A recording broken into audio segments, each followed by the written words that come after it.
자, 오늘 같이 공부하고자 하는 주제는 나는 어떤 사람인가라고 잡았습니다. 이제 오전에 제가 하나님은 어떤 분이신가라고 말씀을 드렸다면 이제 나는 반면에 어떤 사람인가에 대해서 좀 같이 성경이 말하는 바에 대해서 공부를 좀 하고자 합니다. 주제 말씀은 요한복음 15장 5절로 잡았는데요. 화면에 떠 있나요? 예, 요한복음 15장 5절. 다 같이 주제 말씀을 읽고 이제 오늘 오후 성경 공부를 진행하도록 하겠습니다. 자, 요한복음 15장 5절 다 같이 한번 큰 목소리로 읽어보겠습니다. 시작. 나는 그 포도나무요 너희는 그 가지들이라.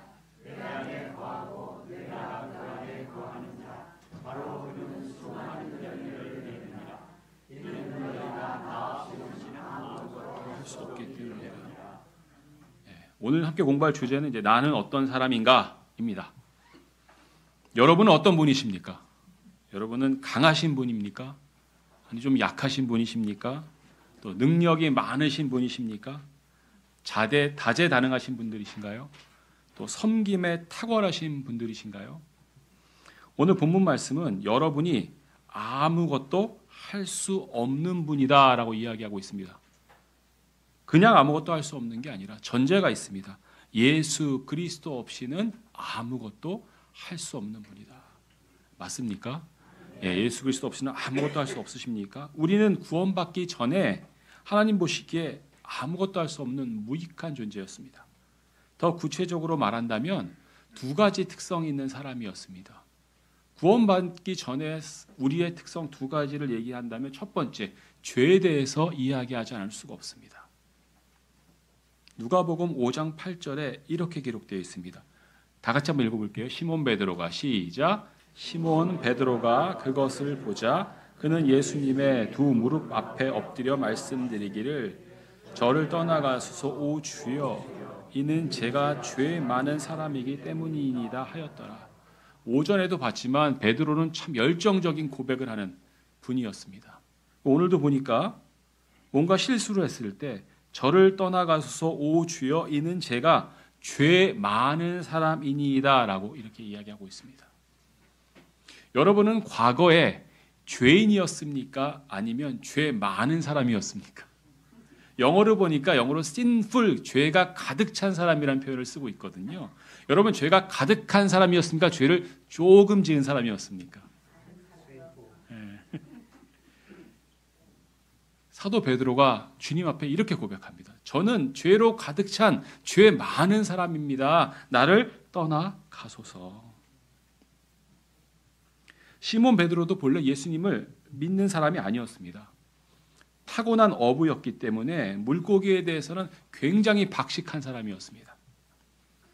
누가복음 5장 말씀을 읽어보시면 밤새 일했는데도 불구하고 이상하게 한 마리도 잡을 수가 없었습니다.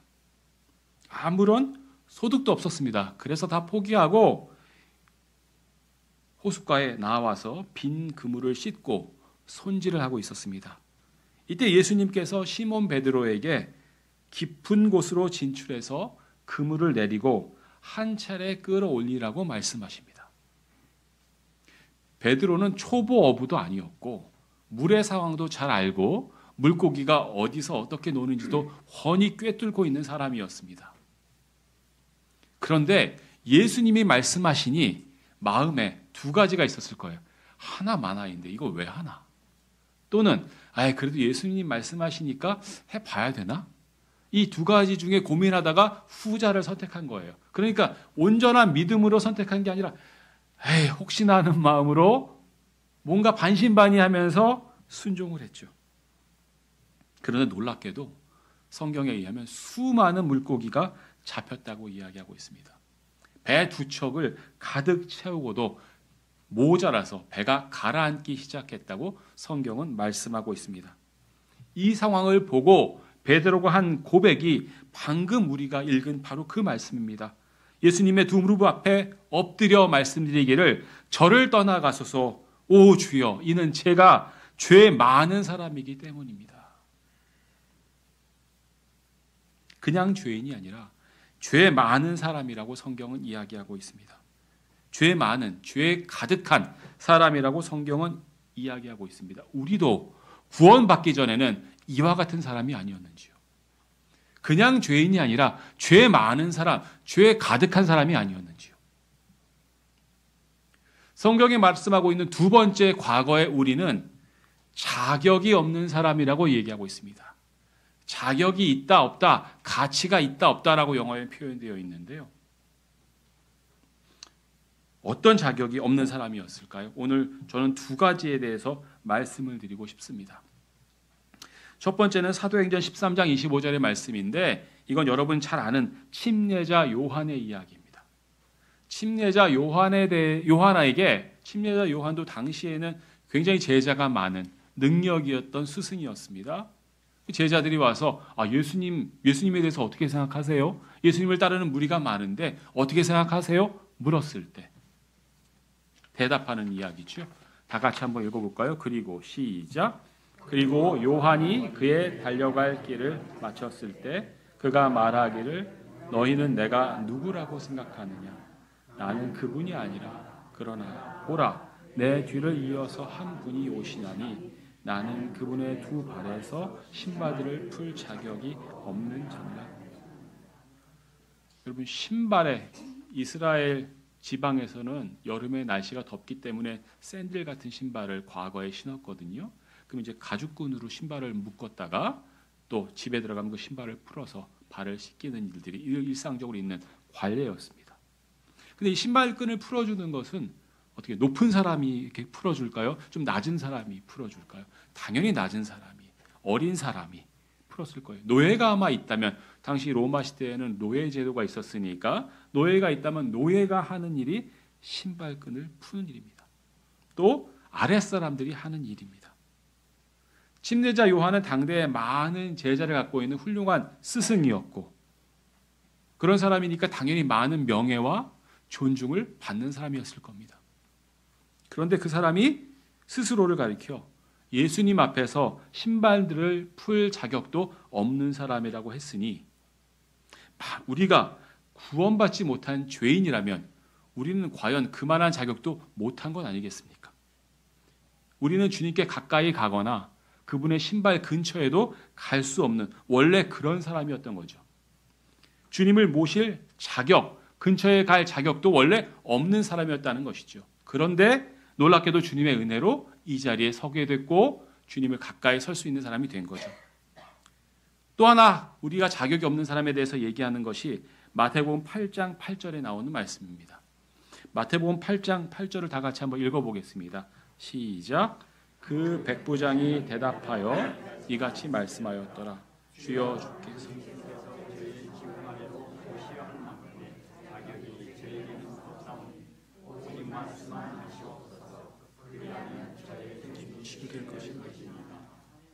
백부장은 100명의 군인을 통솔하는 대장을 백부장이라고 로마 제국 시대에는 불렀습니다. 군인이 로마 제국 시대에는 꽤 권세가 있었던 것을 생각한다면 나름 그 지역에서 알려지고 유명하고 권한이 있는 사람이었을 것으로 보여집니다. 성경에 보니까 어느 날 한 종이 심한 고통을 당하여서 중풍으로 앓아 눕게 되었습니다. 아시다시피 로마 제국 시대에는 노예는 사람 취급을 받지 못했습니다. 거래가 되었거든요. 사고 파는 물건 취급을 당했습니다. 때로는 그 가치가 말이나 소만도 못한 경우가 있었습니다. 그런데 이 백부장은 그 종을, 그 노예를 너무나 사랑하는 나머지 그 노예가 아파서 앓아 눕게 되니까 예수님께 와서 간청을 하는 장면이 나옵니다. 오늘 성경 본문 말씀 보니까 예수님께 대답하여 간청을 하니까 예수님께서 그래 내가 너희 집에 가서 치유해 주겠다라고 약속을 하셨고 그 말씀을 들었을 때 백부장이 하는 이야기가 이 이야기입니다. 예수님이 너희 집에 가서 내가 그 종을 치유해 주겠다. 너의 아름다운 마음을 보고 내가 치유해 주겠다 말씀하셨더니 백부장이 대답하여 이같이 말씀드렸는데요. 주여 당신께서 저의 지붕 아래로 오셔야 할 만큼의 자격이 제게는 없습니다. 저희 집에 예수님을 감히 모시겠다고 말씀도 못하겠습니다. 아마 예수님께서 그 집까지 가서 치유하겠다고 한 것은 백부장의 아름다운 마음도 오셨을 거고 아마 됨됨이나 품성 여러 가지를 높이 보셨으니까 하시지 않았을까 조심스럽게 추측을 해봅니다만, 그랬을 때 백부장의 대답이 아이고 오시지 마십시오. 저의 지붕 아래로 모셔야 할 만큼의 자격이 저에게는 없습니다. 여러분은 여러분의 마음에 주님을 모실 자격이 있는 분이었습니까? 여러분이 지금 여러분의 마음 가운데 성령 하나님을 모셨다면 그것은 여러분의 의와 여러분의 선행 때문입니까? 여러분이 그러한 것을 마땅히 받을 만한 자격이 있기 때문에 예수님께서, 성령 하나님께서 여러분 가운데 들어오셨고 여러분을 구원해 주신 겁니까? 우리 자신의 거룩함과 우리 자신의 의로 말미암아 당당히 주님을 모실 수 있는 자격이 있는 사람은 아무도 없습니다. 성경은 우리의 의가 다 벌레 같다고 얘기하고 있고 우리의 선행으로 절대 구원받거나 죄 용서받을 수 없다고 이야기하고 있기 때문입니다. 성경은 분명히 말씀하시기를 우리의 의로는, 우리의 흉악한 죄와 우리의 더러운 걸레 같은 의로는 주님을 모실 수 없다고, 주님을 모실 자격이 없다고 이야기하고 있습니다.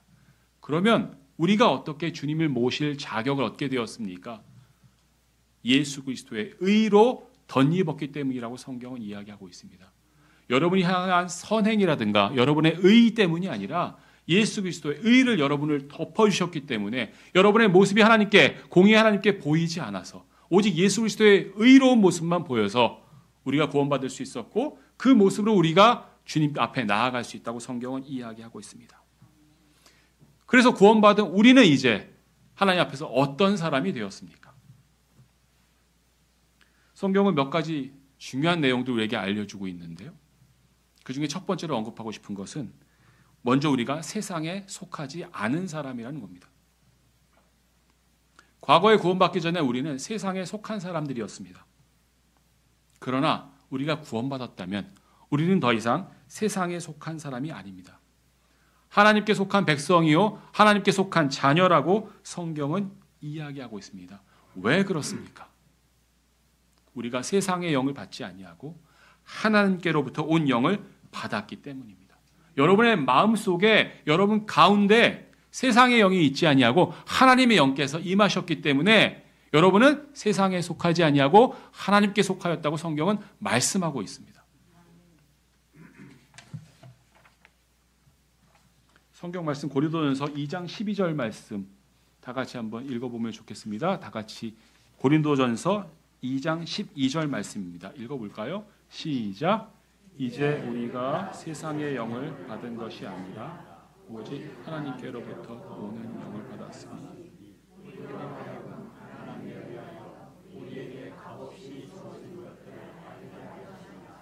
네, 아멘. 우리는 세상의 영을 받지 않았습니다. 하나님께로부터 온 영을 받았습니다. 왜 하나님께로부터 우리에게 영을 주셨고 그 영을 우리로 하여금 받게 하셨을까요? 우리에게 값없이 주어진 것들을 알게 하려 하심이라고 성경은 이야기하고 있습니다. 하나님에 의하여 우리에게 값없이 주어진 것, 그것이 정말 귀하다고 성경은 이야기하고 있습니다. 하나님에 의하여 우리에게 값없이 주어진 것, 가장 귀한 것 무엇이 있습니까? 영원한 생명을 거저 받으셨습니다. 또 육신의 생명도 거저 받으셨지요. 또 여러분 호흡할 때 쓰는 공기도 거저 받으셨지요. 세상의 귀한 것은 하나님께서 다 거저 주신 것이 많습니다. 성경을 통해서 우리는 이 귀한 것들의 가치를 날마다 알아가고 있습니다. 여러분 생명과 건강의 가치를 옛날에 많이 하셨습니까? 지금 많이 하십니까? 지금 더 많이 아시지 않습니까? 앞으로 더 많이 아시게 되겠지요. 여러분이 구원받은 영원한 생명을 얻은 가치도 과거에 알았던 것보다 지금 더, 아니 앞으로 더 귀하게 알게 되실 거라고 저는 생각합니다. 또 우리는 세상 속에 있는 것들을 추구하는 사람이 아닙니다. 요한일서 2장 16절에 유명한 말씀이 있습니다. 요한일서 2장 16절 다 같이 한번 읽어볼까요? 시작.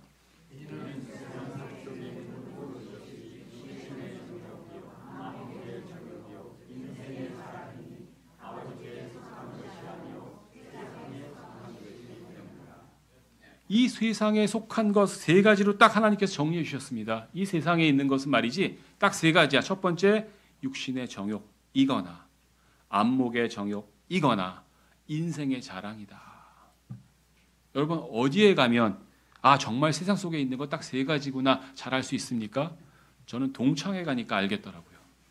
동창회 가면 얘기하는 게 대부분 그거예요. 난 참 잘났어.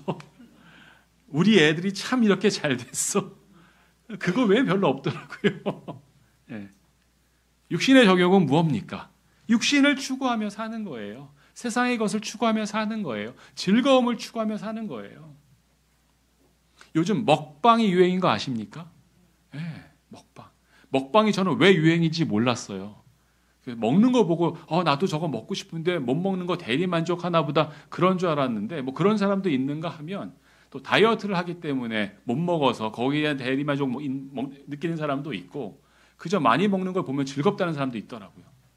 어쨌든 먹고 마시는 거에 대한 숭배가 제가 볼 때는 점점 이렇게 위로 올라가는 것 같아요.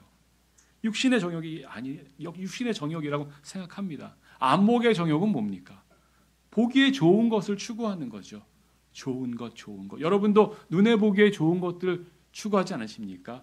보기에 좋은 옷, 보기에 좋은 물건, 보기에 좋은 우리 핸드폰, 보기에 좋은 핸드백, 자동차, 다 안목의 정욕과 연관되는 거 아닌가요?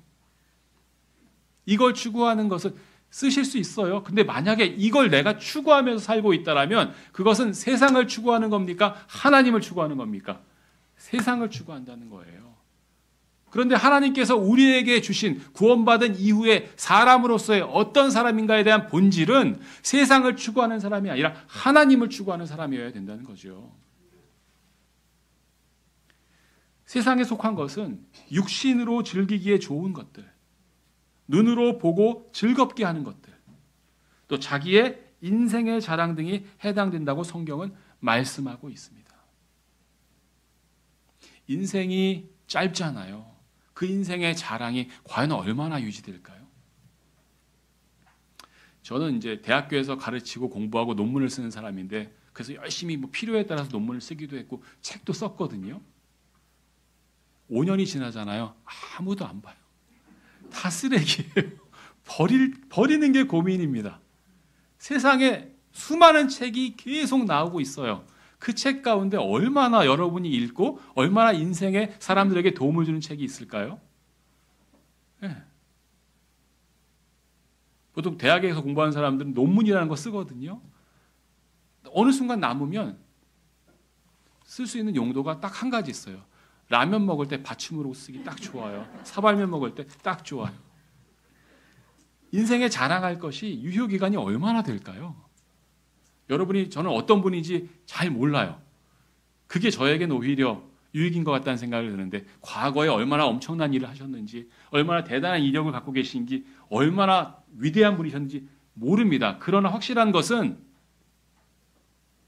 10년 지나고 20년 지나고 과연 누가 얼마나 기억을 하겠습니까? 그 자랑의 유효기간이 얼마나 되겠습니까? 오래가지 못합니다. 세상에 있는 것은 절대 오래갈 수가 없습니다. 오직 주님께 속한 것만이 영원한 것이지요.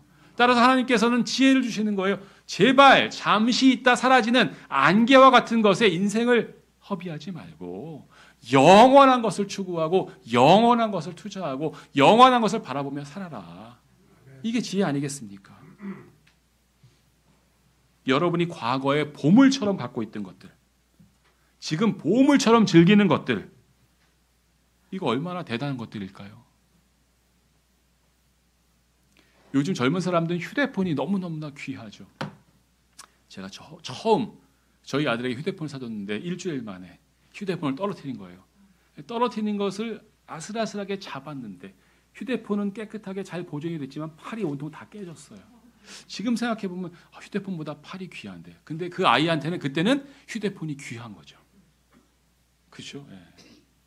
여러분 얼마나 과연 귀할까요? 3년, 5년이 지난 그 휴대폰 지금 제 책상 서랍에 이걸 쓰레기로 버려야 되나 말아야 되나 그렇게 남아 있습니다.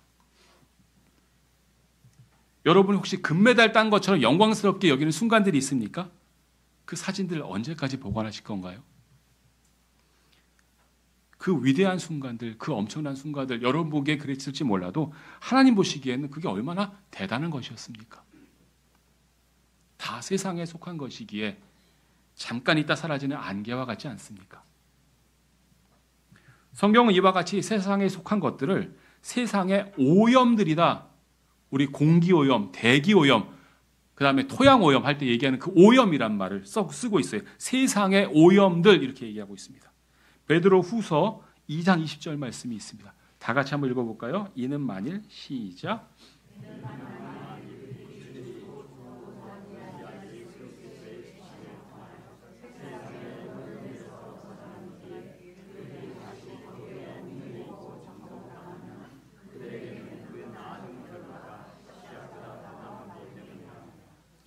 자, 세상을 사랑하는 것, 세상에 속한 것들, 더러운 것들, 우리를 더럽히는 것들을 세상의 오염들이라고 성경이 얘기하겠는데 그 세상의 오염들을 무엇을 통해서 벗어날 수 있다고 성경이 이야기하고 있습니까? 주 곧 구원자 예수 그리스도의 지식을 통하여 그 오염들에서 벗어날 수 있다고 얘기합니다. 교회를 말씀의 물로 씻기신 것처럼 여러분들이 주 예수 그리스도의 지식을 꾸준히 듣고 공부하시면 그 오염들에서 벗어날 수 있다는 거예요. 그럼 반대로 우리가 주 예수 그리스도에 관한 지식이 없거나 꾸준히 계속 듣지 않으면 또 그 오염에 물들 수 있을까요? 없을까요? 당연히 있겠죠. 그래서 우리는 꾸준히 주 예수 그리스도에 관한 지식을 공부하고 배우고 들어야 한다고 성경은 이야기하고 있습니다. 어느 누구도 예외가 아닙니다. 나는 이 정도 지식이 있으니까 이제 더 이상 안 해도 괜찮아 라고 하는 사람은 없습니다. 꾸준히 듣고 말씀의 물로 씻어야 우리가 다시 원래대로 상태가 회복될 수 있는 것이라고 성경은 얘기하고 있습니다. 성경은 이 세상에 속한 것들을 세상의 오염들이라고 정의하고 있으며 예수 그리스도의 지식을 통해서 벗어나야 된다고 말씀하고 있습니다. 성경은 구원받은 이후에 다시 이러한 세상의 오염에 얽매이고 정복당하지 말라고 경고하고 있습니다. 얽매이고 정복당하지 말라고요. 혹시 여러분을 얽매고 있는 것이 있습니까? 여러분을 정복하고 있는 것이 있습니까? 여러분을 지배하고 있는 것이 있습니까? 예수 그리스도가 아니라 세상에 있는 것들이라면 다시 한번 우리의 마음을 돌이켜야 합니다. 우리가 구원받은 이후에 꾸준히 성경 공부를 해야 되는 이유가 거기에 있습니다. 세상의 오염들에서 꾸준히 벗어나야 하기 때문입니다. 따라서 우리는 오늘 성경이 이야기하고 있는 것처럼 세상에 속하지 않은 사람, 이게 우리의 본질임을 깨닫고 늘 자꾸 회복을 하도록 노력을 해야 되는 것이죠. 두 번째, 우리는 부끄러워하지 않는 사람이다 라고 성경은 이야기하고 있습니다. 부끄러워하지 않는 사람. 무엇을 부끄러워하지 않는 사람일까요? 성경은 우리가 복음을 부끄러워하지 않는 사람이라고 말씀하고 있습니다. 로마서 1장 16절 말씀 다 같이 한번 읽어보겠습니다. 시작. 이는 내가 부끄러워하지 아니하기 때문이니 이 복음이 모든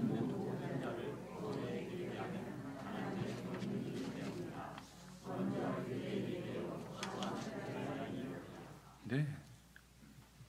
여러분은 복음이 부끄럽지 않으십니까? 전하기에 쑥스럽지 않으십니까? 왜 그렇습니까? 믿는 모든 자를 구원에 이르게 하는 하나님의 권능이 바로 이 복음이기 때문입니다.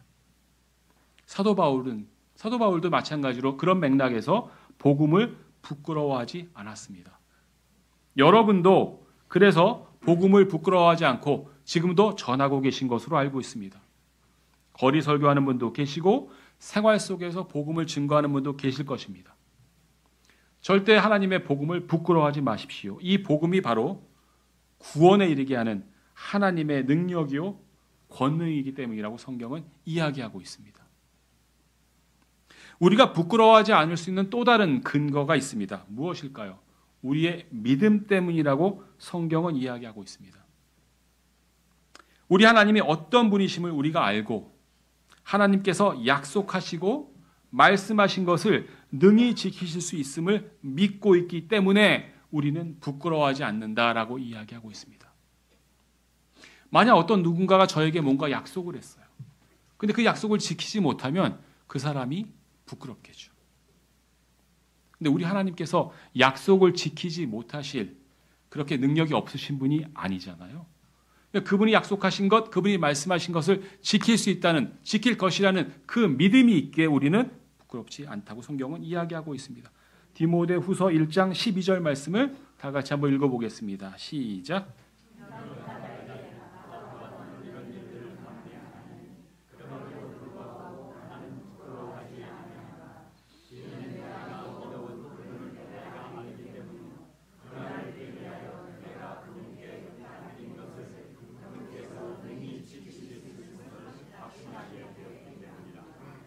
디모데후서 1장 말씀을 그 앞에 좀 읽어보면 사도 바울이 복음을 인하여 많은 고난을 받는 이야기가 나옵니다.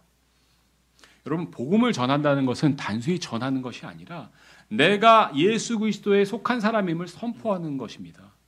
내가 예수 그리스도에 속한 사람이 아니면 복음을 전하기가 두렵고 떨려서 하기가 어렵거든요.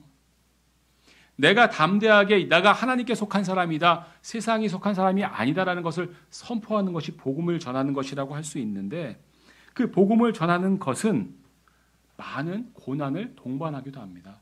많은 어려움을 동반하기도 합니다. 여러분, 복음을 전하시면서 항상 즐거운 일, 칭찬받는 일만 있으셨습니까? 우리 믿음의 선조들을 한번 살펴보십시오. 어떤 사람은 복음을 전하다가 돌을 맞은 사람도 있고요. 어떤 사람은 침뱉음을 받은 사람도 있습니다. 지금도 카톨릭을 믿는 일부 국가에서 그리스도의 복음을 전하면 돌을 던지거나 위협을 받는 경우가 비일비재합니다. 이런 어려움과 고난에도 불구하고 복음을 부끄러워하지 않고 전할 수 있는 비결, 방법은 무엇입니까? 하나님께서 우리와 하신 약속을 지키시고 중국에는 우리에게 보상하신다는 그것을 믿기 때문이 아니겠습니까? 여러분 아시는 것처럼 죽은 뒤에 예수 그리스도를 믿지 않은 사람은 크고 흰 왕자의 심판을 받을 것이고 예수 그리스도를 믿은 사람은 모두 그리스도의 심판석 앞에 서게 될 것입니다. 물론 우리가 받는 심판은 지옥에 가는 심판이 아니라 상의 유무를 가리는 심판이 될 것입니다. 그 얘기가 고린도전서 3장 13절 말씀에 나옵니다. 다 같이 고린도전서 3장 13절 읽어볼까요? 모든 사람이 시작. 모든 사람의 일이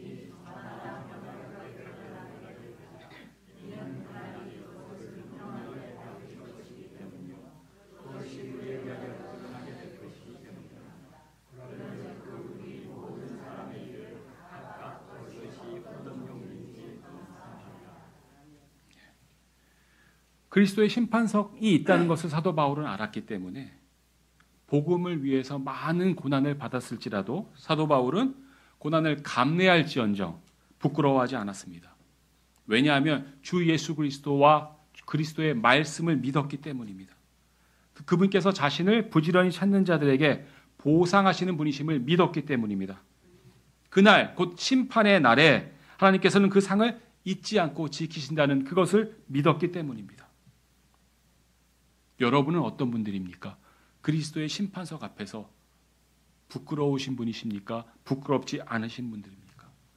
여러분들은 부끄럽지 않은 사람들이 될 것입니다. 왜냐하면 여러분들이 하나님의 복음을 부끄러워하지 않았던 것처럼 예수 그리스도께서 여러분을 결코 부끄러워하지 않으실 것이기 때문입니다.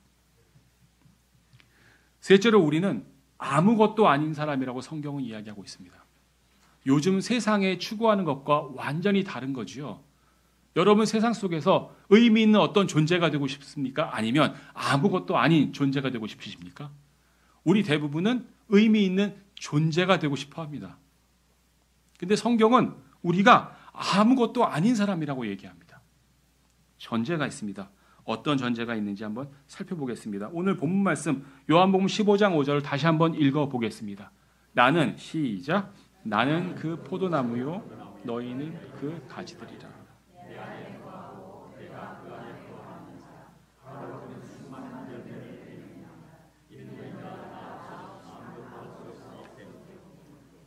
너희가 누구 없이는 아무것도 할 수 없다고요? 나 없이는, 예수 그리스도 없이는 아무것도 할 수 없는. 우리는 어떤 사람이에요? 예수 그리스도 없이는 괄호 아무것도 할 수 없는 사람이에요. 정말이에요? 아무것도 할 수 없어요? 회사에 가서 일도 하시고 집에서 일도 하시잖아요. 생각도 많이 하시고 계획도 짜시잖아요. 육체적 행위라든가 정신적 사고가 불가능하다는 말이 아닙니다. 주님께 유익이 되는 그 어떤 일도 할 수 없다는 뜻입니다. 주님께 속한 그 어떤 일도 할 수 없다는 뜻입니다. 우리가 구원을 받았을 때 우리가 주님과 생명과 생명으로 연결되어 있고, 그것을 로마서 요한복음 15장에서는 포도나무와 가지의 비유로 이야기하고 있습니다. 우리가 구원받았을 때 우리는 생명으로 주님과 연결되었기 때문에 무엇을 하든 주님과 관계에 영향을 미치게 되어 있습니다. 왜냐하면 나무와 가지의 관계는 행위와 관계없이 생명으로 연결된 관계이기 때문입니다.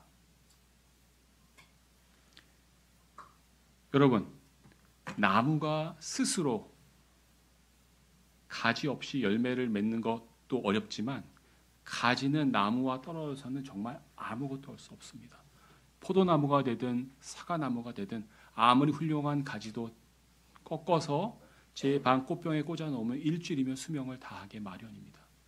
따라서 여러분이 꾸준히 주님 앞에 덧붙여 있지 않으면 여러분이 스스로 하는 일에서 그리스도의 생명력을 잃게 되지요. 구원을 잃어버린다는 것이 아니라 여러분 스스로 열매 맺는 일이 어려워진다는 뜻입니다. 다시 한번 기억하시기 바랍니다. 주님 없이 우리는 아무것도 할 수 없고 아무것도 아닙니다. 생명관계에서 떨어져 나가기 때문이죠. 여러분 열매를 맺고 싶으십니까? 성령의 열매를 주렁주렁 맺고 싶으십니까? 인품의 열매, 성경 지식의 열매, 그 어떤 것이든지 간에 주님께 속한 영적인 열매는 주님 없이는 맺을 수가 없습니다.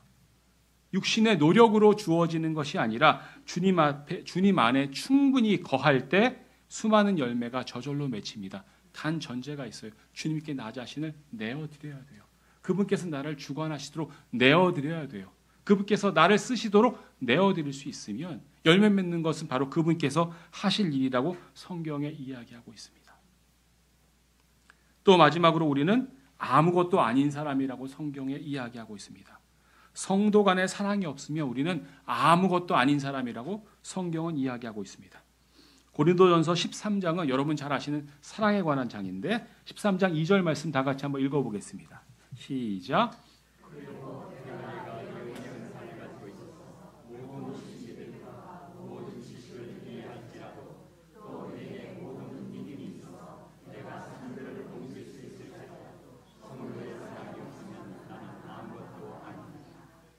예, 성경에 보니까 맨 마지막에 나는 아무것도 아니다. nothing. 아무것도 아니다라고 이야기하고 있습니다. 무엇이 없다면요?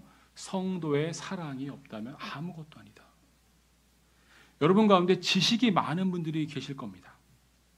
요즘에는 좋은 책과 성경 공부 자료가 많습니다. 지식을 쌓으려고 마음만 먹으면 아마 누구든지 2년, 3년 동안 열심히 시간을 투자한다면 굉장히 많은 수준의, 꽤 높은 수준의 성경 지식을 쌓을 수 있을 것입니다. 성경에는 신비로운 것도 많습니다. 하늘의 왕국 신비도 있고 하나님의 왕국 신비도 있습니다. 신비의 계시도 있고 부활의 신비도 있다고 성경에는 나와 있습니다. 사도 바울은 어떤 지식은 예수 그리스도의 신비 안에 있다라고 밝히고 있습니다. 많은 신비 있습니다.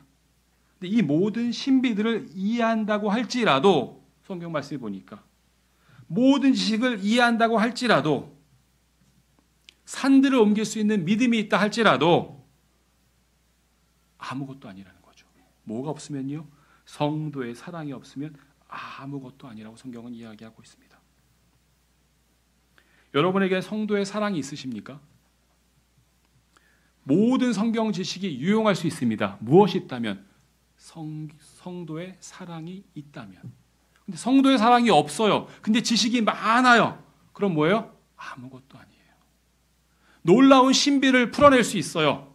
근데 성도의 사랑이 없으면 아무것도 아니에요. 여러분이 주님 안에서 뭔가 의미 있는 무엇인가가 되고 싶다라면 전제가 되어야 돼요. 성도의 사랑이 있어야 한다고 성경은 이야기하고 있습니다. 지식이 무용하다, 신비가 무용하다가 아닙니다. 모든 성경 지식이 유용합니다. 모든 신비에 관한 지식도 유용합니다. 쓸모가 있습니다. 모든 은사가 유용합니다. 쓸모가 다 있습니다. 그런데 성도의 사랑이 없으면 아무것도 아닙니다. 성도의 사랑이 뭡니까? 우리 다 아는 말씀입니다. 고린도전서 13장에 나와 있습니다. 13장 4절부터 7절까지인데 먼저 4절 5절부터 한번 읽어볼게요. 성도의 사랑은 시작. 성도의 사랑은 오래 참고 친절합니다. 성도의 사랑은 시기하지 아니하고 성도의 사랑은 스스로 과시하지 아니하며 무찌르지 아니하고 스스로 부적절하게 처신하지 아니하고 그녀 자신의 것을 구하지 아니하고 쉽게 격분되지 아니하고 악을 생각하지 아니하고.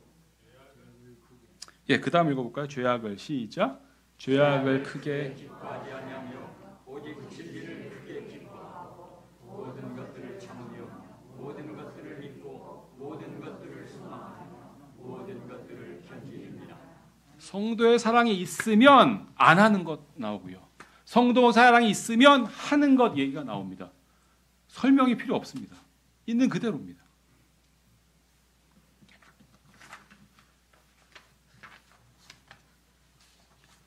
여러분들은 어떠십니까? 스스로 한번 생각해 보십시오. 높은 지위가 있으십니다. 성경 지식이 정말 너무나 뛰어납니다. 인품도 뛰어나십니다. 최고의 분이십니다. 근데 성도의 사랑이 없으면 하나님 보시기에 뭐라고요? 아무것도 아니에요.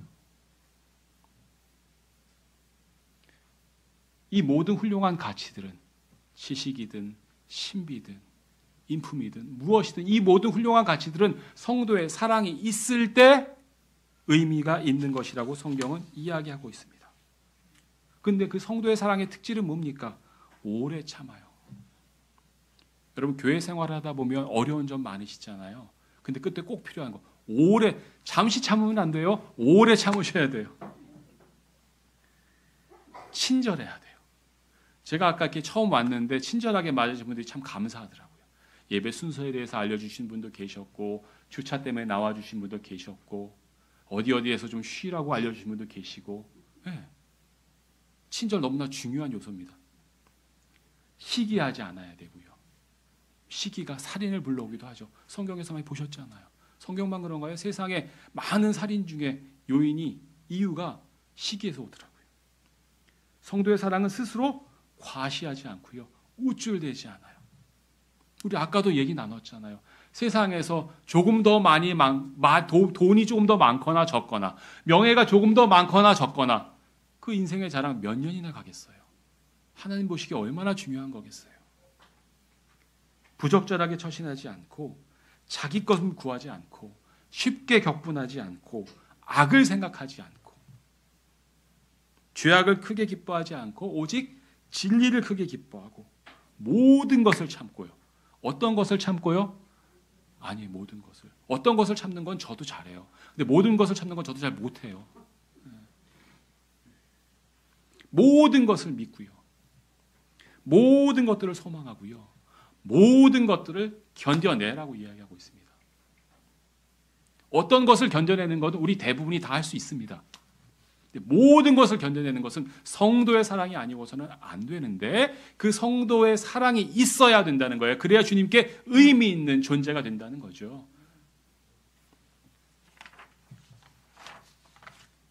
오늘 우리는 나는 어떤 사람인가에 대해서 배웠습니다. 여러분은 어떤 사람이십니까? 아직도 과거의 사람에 얽매여 있습니까? 우리는 과거에 죄가 가득한 사람이었습니다. 불신과 죄가 그냥 있는 수준의 사람이 아니라 가득한 사람, 많은 사람이었습니다. 지옥에 갈 수밖에 없는 죄인이었습니다. 또한 구원받을 만한 그 어떤 자격도 없는 사람이었습니다. 하나님의 자녀는커녕 하나님 근처도 갈 수 없는 그런 사람이었습니다. 그러나 하나님의 은혜로 말미암아 십자가의 보혈로 말미암아 우리가 구원을 받게 되었습니다. 하나님의 자녀가 되었습니다. 성령 하나님께서 우리 안에 거하시게 되었습니다. 죄가 가득했던 사람이 깨끗하게 되었고, 주님 근처에도 갈 수 없던 사람이 이제 당당하게 하나님의 자녀라고 말할 수 있게 되었습니다. 우리는 이제 하나님을 우리 안에 모시고 살 만한 자격이 있는 사람이 되었습니다. 우리 자신의 의로요? 아니요. 오직 하나님의 은혜로요. 그 덕분에 우리는 이제 변화된 사람이 되었습니다. 먼저 우리는 세상에 속하지 않는 사람입니다. 우리는 세상 속에 있는 것을 추구하는 사람이 아닙니다. 육신의 정욕, 안목의 정욕, 인생의 자랑을 추구하는 사람이 아닙니다. 이런 것들을 멀리할 수 있는 사람이 되었습니다. 또 우리는 부끄러워하지 않는 사람입니다. 우리는 복음을 부끄러워하지 않는 사람입니다. 모든 자를 구원에 이르게 하는 하나님의 권능인 복음을 결코 부끄러워하지 않습니다. 우리가 부끄러워하지 않을 수 있는 근거는 하나님께서 약속하신 것을 능히 지키시는 분임을 알고 있기 때문입니다. 우리에게 약속하신 보상과 상급을 반드시 지키실 것이기에 우리는 부끄러워하지 않을 것입니다. 마지막으로 우리는 아무것도 아닌 사람입니다. 단 조건이 있습니다. 예수 그리스도 없이는 아무것도 할 수 없는 사람입니다. 예수 그리스도가 없으면 우리에게 생명도 없습니다. 그러므로 아무것도 할 수 없습니다.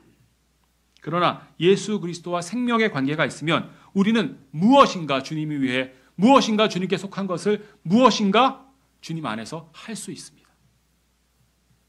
그런데 생명의 관계가 있다 하더라도 내 마음대로, 내 즐거움대로, 내 정욕대로 산다면 아무런 열매를 맺을 수 없습니다. 주님께 우리 자신을 내어드려야 그분께서 생명의 열매를, 성령의 열매를 맺는 일을 하실 수 있습니다. 주님께서 그 일을 하실 수 있도록 우리 자신을 내어드려야 할 것입니다. 이와 같은 맥락에서 우리는 또한 성도의 사랑이 없다면 아무것도 아닌 사람입니다. 아무것도 아닙니다. 주님 보시기에는. 그러나 어떠한 중요한 사람도 될 수 있습니다. 주님 보시기에 무엇이 있다면 성도의 사랑이 있다면. 형제 자매 여러분, 여러분은 하나님 안에서 이미 구원받아 열매를 맺을 수 있는 분들입니다. 아무것도 아닌 존재가 아니라 어떤 의미 있는 중요한 존재가 하나님 앞에서 되기를 소망합니다. 이를 위해 여러분 자신을 하나님께 내어드리시기를 소망합니다. 성도의 사랑으로 여러분 자신을 하나님께 내어드리기를 소망합니다. 오래 참고 시기하지 아니하고 과시하지 아니하고 우쭐대지 아니하고 모든 것들을 참고 모든 것들을 믿고 모든 것들을 소망하고 모든 것들을 견뎌내시기 바랍니다. 왜냐하면 이 성도의 사랑은 믿음보다 소망보다 가장 위대하다고 성경은 선언하고 있기 때문입니다. 성도의 사랑을 통해서 하나님 안에서 아무것도 아닌 존재가 아니라 어떤 의미 있는 중요한 존재가 되시기를 주님의 이름으로 소망합니다. 기도하겠습니다.